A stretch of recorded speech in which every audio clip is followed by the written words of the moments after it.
Hello everyone, welcome to the next episode as we continue our series with the Old Testament. And so to join us we have Rencin Mathew. Rencin, welcome and thank you for joining us. You're most welcome. So let us straight jump into the matter of the day. So Rencin, why Hebrew language when it comes to the writing of the Old Testament?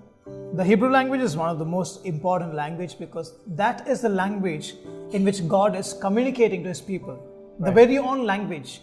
So it's the language of God that came out from God Himself. So that expresses what God is and what is the heart of God. So Hebrew language is very important because that language in itself is coming from God's own heart. So, okay, maybe this goes out of our main discussion, but I wanted our viewers to know this as a curiosity that I have to pose.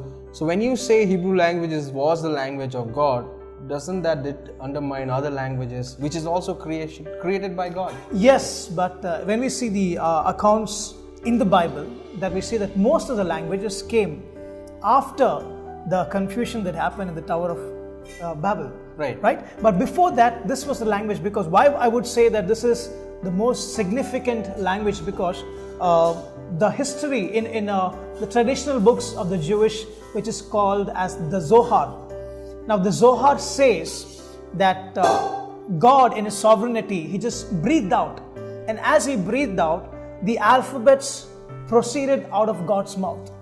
Right. And these alphabets came and formed in a line starting from the last letter. So Aleph is the first and Tau is the last alphabet. So starting from Tau, each alphabet came into existence. And so that shows how much Hebrew language is very close to God's heart. Right.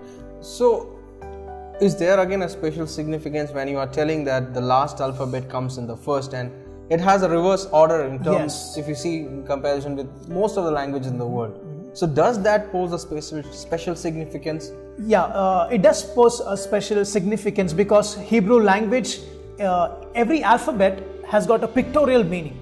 Right. So Aleph is the first alphabet, and Aleph is actually the pictorial meaning of that is a strength of a bull or a leader. And then we have the second alphabet, which is Bet.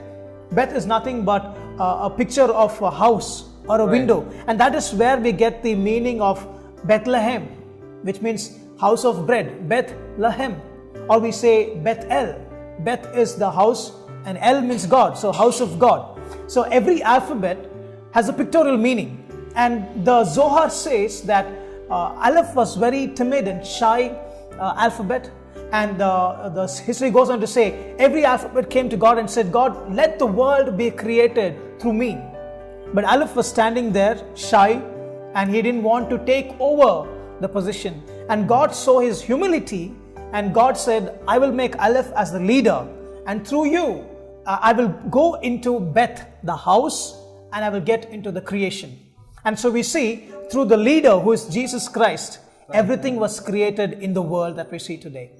But when you are telling all the stories about the alphabet, how credible is the story that we can take it to our beliefs? The Zohar is a book that the Jewish people believe it to be as a customary traditional book which authenticates that this is the way accounts of history and creation is. So just another question that rang up in my mind. This tradition, what you're talking from Zohar about the formation of the alphabets, how they came into existence, was this also there in time when Jesus was there in the earth? It was there. It is still there because as we know that there are many books that Jewish people have to consider as the accounts of the history, not just the Torah and the Talmud, but they have Zohar, then they have the Tobit. So there are different kind of books that mention different other accounts, which not necessarily was put into the Bible because it was not necessarily God inspired to be authenticated. Wow. So that means this has been a long existing tradition among the Jewish people and the culture when it comes to defining their language and how the alphabets came into existence. Absolutely, because when we say the Hebrew language, the actual meaning for Hebrew is an English word. So the actual meaning for Hebrew in Hebrew language is called as Ivrit. Last time you told that. So Ivrit means somebody who is passed across or come across or crossed over. So Ivrit is like you're sojourning. So when you understand Hebrew language, you're passing over to the side of God to see what God has in perspective for you. Wow. So that means when you understand the language, you get a real different understanding of who God is and how God is and all His works in the history. Yes, because the very word alphabet, when we say in our English word. Now, I just want to expound on that alphabet for this session probably, and I want to explain to you. So when we say alphabet, the English term alphabet, it actually comes from the Hebrew language. I don't know if you knew that. Okay. Now, the Aleph, the first letter Aleph, is actually a leader. Now, there is another letter called as He. Now, He, which means to say to behold, to see, or to look. And so then we have the Bet. And these three alphabets were combined together.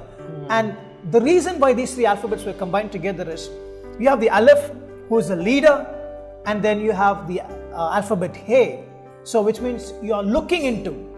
And so when you see the leader through the house of God, you have the entire picture of what God is trying to talk to us. So you have the Aleph, who is leader. Aleph is none but Jesus Christ, who is the leader or the one who saves us. And so we look to Jesus through the house of God, the Beth, and we get the whole meaning of life in itself. So these three alphabets combined together, Aleph, He and Beth. From these three root letters we get the English word alphabet. Wow. So that's again a lot of new insight, Rencin. Thank you for the insight. Yep. Thank you, ladies and gentlemen. We'll continue with things in our next episode. God bless you.